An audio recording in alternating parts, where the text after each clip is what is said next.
Assalamualaikum warahmatullahi wabarakatuh. Hai semuanya. Di sini kami kelompok 8 akan menjelaskan mengenai kesulitan belajar dalam matematika. Nah, di sini kami beranggotakan Zahrina Oktavia, Rita Rudiana, Suci Mulyaridana, Firadia Anissa Zikrina, dan juga Talita Naifa. Nah, kami akan membahas 5 pembahasan. Yang pertama, kesulitan belajar dalam matematika. Kedua, pengajaran yang buruk menghasilkan pembelajaran yang buruk. Ketiga, disabilitas belajar spesifik dalam matematika, yaitu disleksia perkembangan. Keempat, area kelemahan spesifik. Dan yang terakhir atau yang kelima, intervensi atau prinsip dan strategi umum. Baik, mari kita mulai pada pembahasan yang pertama. Kesulitan belajar matematika merupakan masalah yang cukup umum dialami oleh siswa. Banyak siswa yang memiliki anggapan bahwa matematika adalah pelajaran yang sulit, sehingga mereka sering mengalami hambatan dalam memahami materi dan merasa frustasi. Jika kesulitan ini sudah muncul sejak awal, terutama di tingkat sekolah dasar, maka siswa bisa gagal menguasai konsep dan keterampilan dasar yang sangat penting untuk pembelajaran selanjutnya. Akibatnya, mereka akan terus tertinggal karena dalam matematika setiap materi saling berkaitan seperti rumah kartu yang harus dibangun dari dasar yang kuat.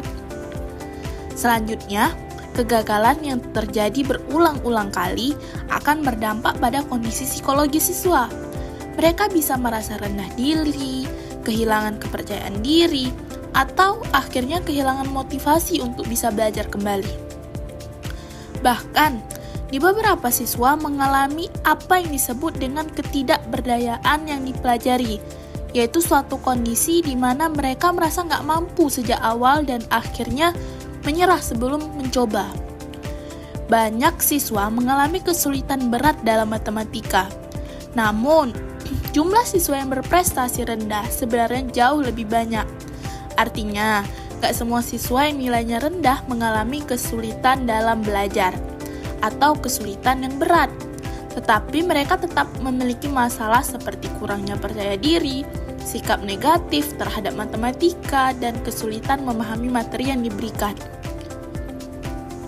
Kesulitan belajar matematika juga dapat disebabkan oleh beberapa faktor. Di antaranya, keterlambatan perkembangan, kurangnya pengalaman belajar sejak dini, kesulitan dalam bahasa, masalah persepsi, masalah motorik, daya ingat yang lemah, sering tidak masuk sekolah atau bolos, serta kecemasan terhadap matematika. Selain itu, cara mengajar guru juga sangat berpengaruh. Jika pengajaran kurang jelas atau tidak sesuai dengan kebutuhan siswa, atau bahkan tidak menarik, maka hal ini dapat memperparah kesulitan belajar yang dialami. Kesulitan belajar tidak hanya disebabkan oleh kemampuan siswa saja, tapi juga dipengaruhi oleh pengalaman belajar, kondisi psikologis, serta metode pengajaran. Oleh karena itu, kita perlu memperhatikan pendekatan yang tepat agar siswa dapat memahami matematika dengan lebih baik dan tidak merasa takut atau tertekan saat belajar. Baiklah teman-teman, di sini saya akan menjelaskan mengenai pengajaran yang buruk menghasilkan pembelajaran yang buruk.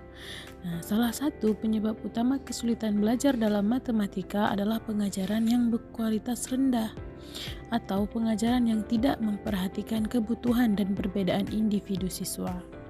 Sebelum mencoba untuk mendiagnosis penyebab kesulitan belajar dalam diri seseorang siswa, lebih penting untuk mendiagnosis kesulitan dan jenis pengajaran yang diterima anak. Nah, teman-teman, di sini ada beberapa faktor lainnya yang perlu kita perhatikan saat mendiagnosis kesulitan belajar yang dialami oleh siswa, yang mana faktor itu tidak hanya berasal dari dalam diri siswa, melainkan dari kita sendiri sebagai pengajar. Nah, di sini ada faktor pedagogis yang terkait dengan pembelajaran yang buruk. Yang mana contohnya yang pertama ada waktu total yang tidak cukup. Waktu yang dimaksud di sini adalah waktu si siswa menerima pembelajaran dari gurunya. Nah, terkadang ada siswa yang pemahamannya membutuhkan waktu yang cukup lama, tapi penjelasan yang diberikan oleh guru terasa sangat singkat sehingga menyebabkan si siswa kurang memahami pembelajaran. Apalagi nih kita ketahui bersama gimana pandangan anak-anak terhadap matematika, kan banyak yang bilang matematika sulit, matematika itu ribet dan lain sebagainya. Maka dibutuhkan waktu yang lumayan lama untuk menjelaskan secara bertahap agar para siswa lebih mudah dalam memahaminya. Nah, selanjutnya ada metode pengajaran ataupun metode pengajaran yang tidak tepat. Nah, kita ketahui bahwa setiap siswa memiliki metode ataupun cara pemahamannya masing-masing nih teman-teman. Nah, begitu juga metode yang kita gunakan. Metode yang kita gunakan ini harus bisa merangkum setiap kelebihan siswa agar pada saat penjelasan diberikan, para siswa bisa memahami dengan baik. Nah, jadi baik para siswa yang baik yang menggunakan waktu yang lama ataupun waktu yang sedikit bisa memahami, ataupun siswa yang dengan bidang pembelajaran yang visual ataupun yang suara juga bisa memahami. Kita harus bisa menyesuaikan dan menetapkan metode pengajaran yang sesuai. Selanjutnya ada umpan balik korektif yang terlalu sedikit. Nah, dalam pengajaran matematika tentunya kita perlu memberikan umpan balik yang korektif ataupun umpan balik yang bisa memperbaiki masalah-masalah yang sedang dialami oleh siswa.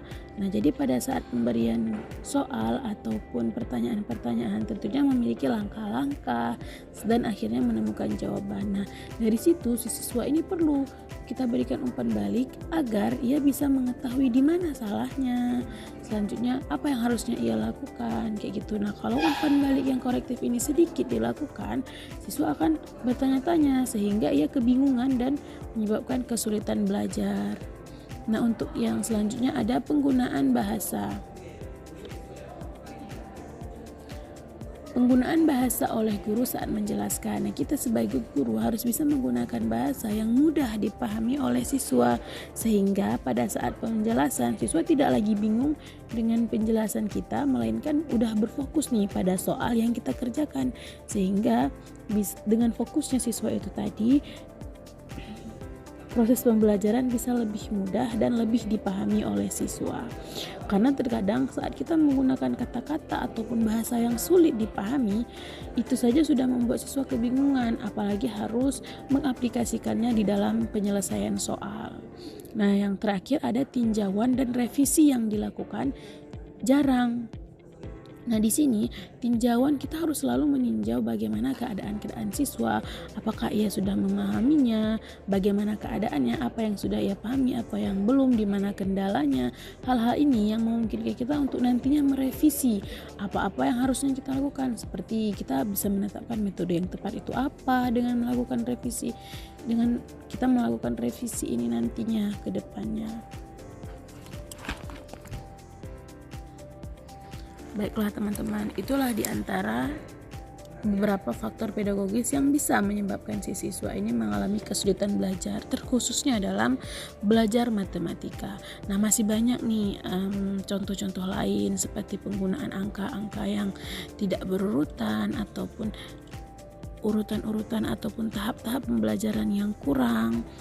Nah, jadi teman-teman semua, kita sebagai seorang guru tidak boleh hanya berfokus pada faktor-faktor yang berasal dari dalam diri siswa, melainkan faktor-faktor yang berasal dari diri kita sendiri sebagai pengajar harus sangat kita perhatikan agar bisa mengurangi kemungkinan adanya kesulitan belajar yang dialami oleh siswa. Baiklah, sekian dari saya. Baiklah, sekian dari saya. Terima kasih.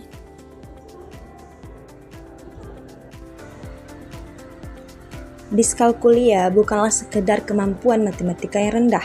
Istilah ini sering disalahartikan, seperti halnya disleksia pada membaca, padahal tidak semua kesulitan matematika termasuk diskalkulia. Diskalkulia adalah gangguan belajar spesifik yang berkaitan dengan fungsi otak atau neurologis. Gangguan ini dikenal sebagai diskalkulia perkembangan, yaitu artinya kesulitan dalam memahami dan menguasai keterampilan aritmatika pada anak yang sebenarnya memiliki kecerdasan normal. Jadi, Kesulitan ini bukan karena kurang pintar atau malas ya, melainkan karena adanya gangguan dalam proses kognitif. Menurut DSM, gangguan ini ditandai dengan kemampuan matematika yang jauh di bawah standar sesuai usia, kecerdasan, dan pendidikan, serta dapat mengganggu aktivitas sehari-hari. Kesulitan yang muncul bisa berupa tidak memahami simbol matematika, kurang teliti dalam perhitungan, dan kesulitan mengikuti langkah-langkah penyelesaian soal. Sementara itu, menurut ICD-10, gangguan ini termasuk gangguan spesifik keterampilan aritmatika yang disebabkan oleh masalah dalam pemrosesan kognitif. Ciri-cirinya antara lain, pemahaman konsep yang lemah, kebingungan terhadap simbol, kesulitan menentukan strategi penyelesaian, serta kemampuan dasar seperti perkalian yang rendah. Gangguan ini diperkirakan dialami oleh sekitar 1-3% siswa dan biasanya baru teridentifikasi setelah anak beberapa tahun bersekolah. Sebagai kesimpulannya, diskalkulia merupakan gangguan belajar spesifik berbasis neurologis yang berbeda dari kesulitan matematika biasa dan memerlukan penanganan khusus. Yang pertama, pemahaman konsep. Ini artinya kemampuan buah ngerti hubungan antar konsep dan operasi matematika. Yang kedua, kelancaran prosedural. Ini berkaitan dengan seberapa cepat, tepat, dan keterampilan siswa dalam mengerjakan. Dan yang ketiga, kompetensi strategis. Ini kemampuan buat menyusun rencana saat mau menyelesaikan soal. Dan yang keempat, penalaran adaptif. Ini kemampuan berpikir fleksibel dan melihat masalah dari berbagai sudut pandang. Yang kelima, di posisi produktif. Ini lebih ke sikap terhadap matematika, seperti apakah siswa menikmati pembelajaran. Sekarang ini kemampuan matematika itu nggak cuma soal hitung-hitung aja. Ada 5 kemampuan penting yang harus dikuasai siswa. Yang pertama, pemahaman konsep. Ini artinya kemampuan buah ngerti hubungan antar konsep dan operasi matematika. Yang kedua, kelancaran prosedural. Ini berkaitan dengan seberapa cepat, tepat, dan keterampilan siswa dalam mengerjakan. Dan yang ketiga, kompetensi strategis. Ini kemampuan buat menyusun rencana saat mau menyelesaikan soal. Dan yang keempat, penalaran adaptif. Ini kemampuan berpikir fleksibel dan melihat masalah dari berbagai sudut pandang. Yang kelima, di posisi produktif. Ini lebih ke sikap terhadap matematika, seperti apakah siswa menikmati pembelajaran ini atau merasa matematika itu penting. Ada beberapa jenis kesalahan yang sering terjadi dalam aritmatika. Yang pertama, salah pilih operasi, misalnya harus dikali tapi malah ditambah. Dan yang kedua, salah tulis angka atau angka yang kelewat. Yang ketiga, salah aturan seperti keliru saat meminjam atau menyimpan matematika. Dan yang keempat, salah hitung dalam proses pengerjaan. Dan yang kelima, lupa salah ingat fakta angka. Dan yang keenam, salah dalam langkah-langkah atau prosedur pengerjaan. Yang ketujuh, kesalahan acak yang jelas penyebabnya. Sebenarnya semua siswa bisa bikin kesalahan seperti ini, tapi siswa dengan kesulitan matematika biasanya lebih sering dan lebih banyak melakukan kesalahan, terutama dalam operasi, aturan perhitungan, dan langkah pengerjaan. Selain itu, ada juga siswa punya masalah dalam pendengaran bahasa. Mereka biasanya butuh waktu lebih lama memahami penjelasan lisan. Bahkan ada kesulitan bahwa harus proses informasi visual dari suara sekaligus. Misalnya saat guru menjelaskan sambil menulis di papan tulis. Mereka bilang kesulitan dalam mengingat fakta angka bisa jadi berkaitan dengan masalah fonologis, yaitu masalah dalam memproses bunyi bahasa. Masalah ini juga biasanya muncul pada siswa yang kesulitan membaca dan mengeja. Biasanya siswa bisa hafal perkalian karena sering mendengar atau mengucap berulang, seperti 6 kali 8 sama dengan 68. Informasi ini disimpan dalam bentuk pola dan diingat, tapi kalau ada gangguan di bagian ini, proses penghafalannya jadi lebih sulit. Nah, selanjutnya adalah intervensi, prinsip dan strategi umum. Nah, intervensi dalam pembelajaran matematika membantu siswa yang kesulitan belajar agar mencapai hasil yang optimal. Nah, intervensi harus sesuai dengan kebutuhan individu. Dengan bimbingan individual lebih efektif daripada kelompok. Intervensi harus intensif dan rutin. Bahkan kalau bisa harus dilakukan setiap hari. Dan pengajaran presisi juga disarankan untuk memantau kemajuan dari si siswa tersebut. Nah, teknik pengajaran presisi sangat berguna dalam intervensi matematika. Kemajuan siswa diukur dan dicatat setiap hari, memberikan bukti visual tentang perbaikan. Nah, penilaian rutin membantu guru memantau efektivitas program dan melakukan perubahan jika perlu. Nah, penilaian ini juga membantu si guru ini buat ngelihat udah efektif belum programnya, dan kalau misalnya belum efektif, dia bisa melakukan perubahan dari program yang belum efektif tadi.